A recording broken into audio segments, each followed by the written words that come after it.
Hey, what's up, you guys? It's Nicholas Lionrider, and today I thought I would document my entire model creation process from beginning to end of my two-toed sloth model. So this is actually going to be another prop mod for Planet Zoo that is kind of akin to my eagle mod that I made a while back, where it's a kind of going to replace a static prop in the game. I chose the elephant statue in the final product, and I'm just going to show the beginning, middle, and end of the entire process from ZBrush to Maya, etc., going over all the steps required to actually making a 3D asset for pretty much any industry, be it games or film or anything of that nature.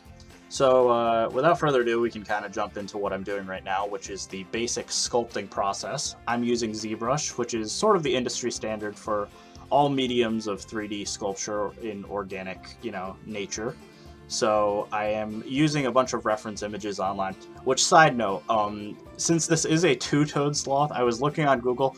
If you type in two-toed sloth, almost every image you come up with is a three-toed sloth, and that really bothered me because I was trying to get a lot of really good references for creating the actual model, but there was very few actual photos of two-toed sloths on the internet. And you might have saw right there that the back foot has 3 claws, and that is intentional.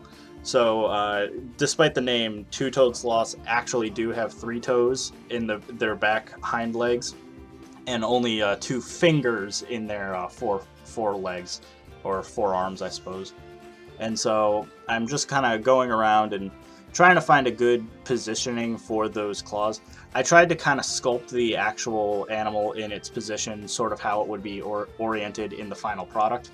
So I kind of made a mock tree branch using a basic cylinder to just kind of have it hold on to so that it looks better. And then in the actual final product, you can sort of use it in using the Planet Zoo climbing frames or tree branches, anything of that nature that it can cling on to. It works pretty well with most things. And then past that, at this stage, I was just kind of mapping out the basic proportions of the sloth. And for the most part, sloths are pretty straightforward. They're very basic organic shapes. Their arms are literally just kind of appendages with no real detail. Their finger claws just kind of poke out. They don't really have any definition to them. And their body is basically just a big blob. So for the most part, sloths are very, very easy animals to recreate. And so I wanted to just spend a lot of time on fleshing out the fur detail on the actual animal. So as you can see here, I'm using my clay buildup brush, and I'm just kind of really sculpting in a lot of detail for the actual legs and fur detail that goes on the back and stuff, where I knew that a lot of people would be looking. Past that, I'm just kind of clumping up a bunch of things. I'm using kind of bigger brush strokes for some bigger hair clumps, and then for areas around the head and stuff of that nature, I'm using a lot more finer brush strokes to get kind of a really good look at the fur. Now what you see me doing is I grab some hair alphas off the internet, and I'm just kind of spamming it around the model, just because, unfortunately, unlike animal mods where I would be able to use the fur shader or anything, prop mods can't get that fur shader included, so I have to kind of bake all of that fur detail into a normal map, and then kind of fake fur using just clever texturing. But now that the sculpt was done, we move on to Maya, which is not Blender, surprising enough, but Maya is kind of the tool of the trade for, it's actually what Frontier themselves use as their 3D modeling program of choice. And professionally, it's what I used a lot, so I'm very comfortable with Maya. And so what I'm doing right now is the retopology process. So this is a process that most modders in the community don't really have to worry about because they're not creating assets from scratch. They're usually just using existing models that Frontier has already created. But if you're actually going to make, 3D models of any kind for an actual game, you usually have to retopologize stuff by hand. So what I'm using is actually a thing called,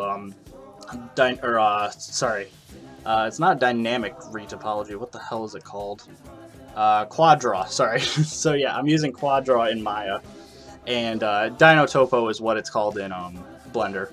But quad draw is what you use in Maya, where you basically take your high poly model and you can kind of trace over it to draw in quads or polygons that you can then use to actually, you know, have a lower polygon model. So in the end, I think my model only ended up with maybe 1,500. I don't even know if I broke 1,000 polygons. It's very low poly for, you know, what it was, because the original high poly had like something like 2.5 million polygons.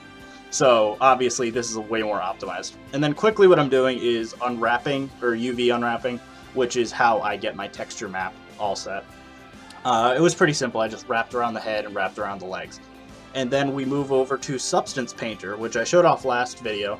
But this is usually what I use to create textures with, and it's actually, once again, what Frontier uses. It's a professional software for professional texturing. And what I did was I used 3DX's stylized material shader, I believe it's called, and then it's a smart material, so it'll basically just take the normal map and shader detail and then bake in stuff like shadows and stuff in the detail. And then past that, I grabbed a two-toed sloth image off the internet just to kind of get a lot of detail in the face specifically. Weirdly enough, that image that I'm using is actually directly from Roger Williams Park Zoo's website, so that is probably the most accurate two-toed sloth that I could get.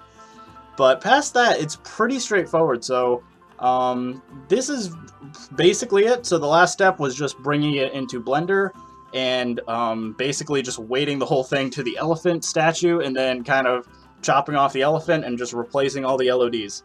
And then past that, you can just, you know, render it out. I replace all the texture maps in Photoshop really quick, inject it back into Cobra, and then we end up with our final product.